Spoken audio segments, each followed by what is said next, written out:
आणि मुळशीच्या गाजला काय तर सत्याग्रह गाजलाय. मुळशी गाजली, मधरण गाजलं नाही, सत्याग्रह.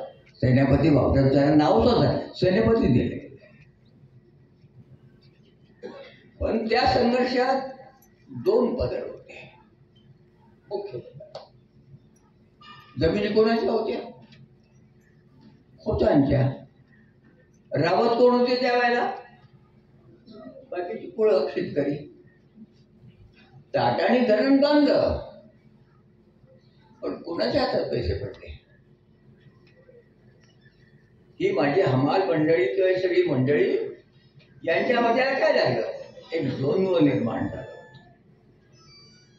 आताच्या लेखकांनी त्या द्वंद्वाचा किती विचार केला मला माहिती, पण होरांच्या पुस्तकात तो नाही. आता सुद्धा विचार करता जमलेला. आणि बाहेर काय चाललंय? पेपरात काय चाललंय? आम्ही भारताचे नागरिक नाही आहोत. आमचा काय गुन्हा आहे? जन्मठेच्या कायद्याला सुद्धा विश्वासिष्ट असते.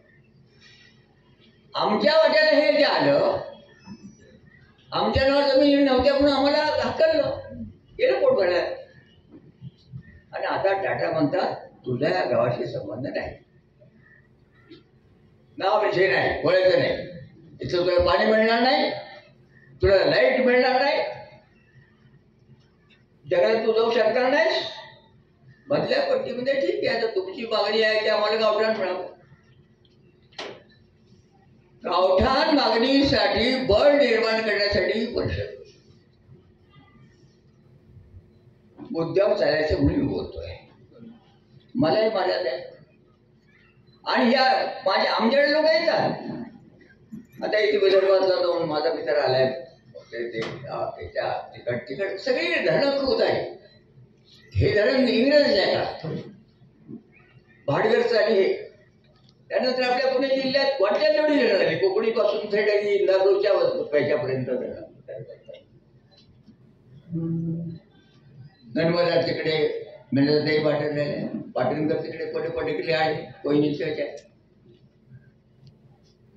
मी आज आलो, मला बरं का वाटलं की मेधाताई पाटणकर आणि मी एका व्यासपीठावर आलो.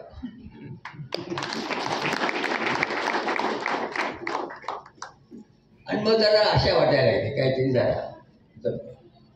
आणखी वर्ष नाव राहिल्याचं वेळा सोडल्यास रांगवणार नाही ना माझ्यावर. एखादं कुणाचं नाव राहिलं असेल तर रागवू नका.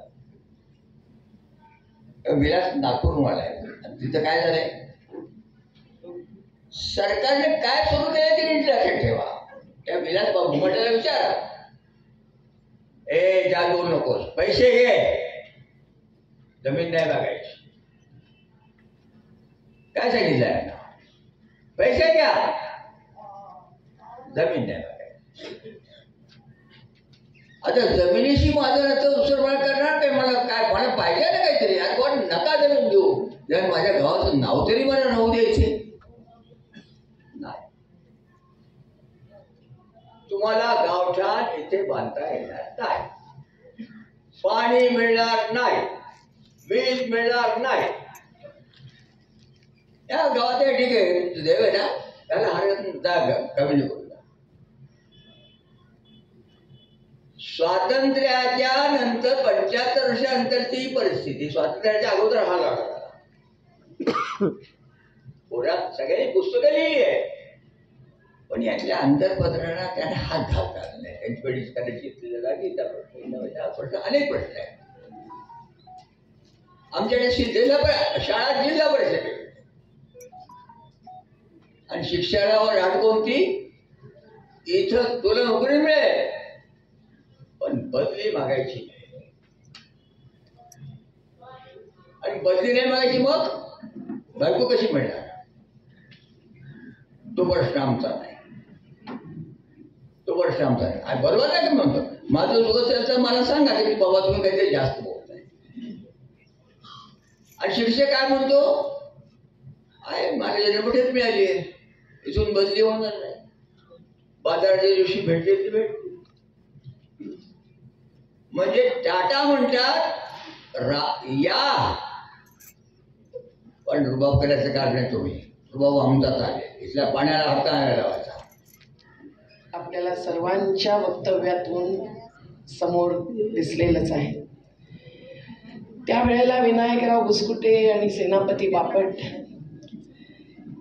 यांच्या पुढाकाराने झालेलं ते जनशक्ती उभारण्याचं कार्य, आणि आपल्यासारखे इथे जे शेतकरी मला टोपी घातलेले दिसत आहेत, बायाही थोड्याशा दिसत आहेत, पण त्या सर्वांनी आणि किंवा तुमच्या मागच्या पिढीने, आता जोरीजींशी बोलणं करत होतो तेव्हाच ती सगळी कहाणी परत समोर आली. आणि या ग्रंथामध्ये सुद्धा वेगवेगळ्या प्रकारे अगदी व्यक्तिगत ते सामूहिक, आणि ह्या सत्याग्रहाने पूर्ण महाराष्ट्राला झोकलं होतं, एक प्रकारे उभं केलं होतं. आणि राष्ट्रीय आंदोलनामध्ये सुद्धा या सत्याग्रहाचा फार मोठा प्रभाव पडला होता. हे सगळं सत्य समोर आलेलं आहे. तेव्हा ह्या सत्याग्रहाला एक अपयशी सत्याग्रह म्हणणं हे माझ्या तरी मनाला पटत नाही.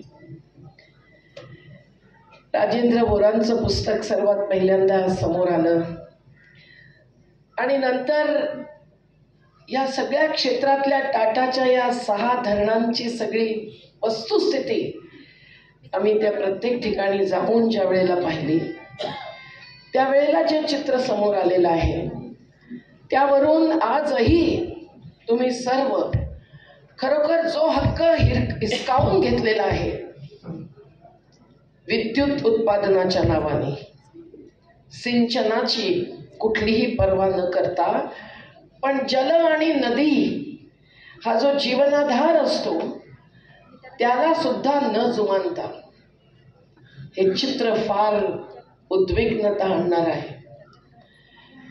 आज जे काही भोगता आहात तुम्ही, ते केवळ विस्थापितच म्हणून नव्हे तर वंचित आणि शोषित म्हणून भोगतात.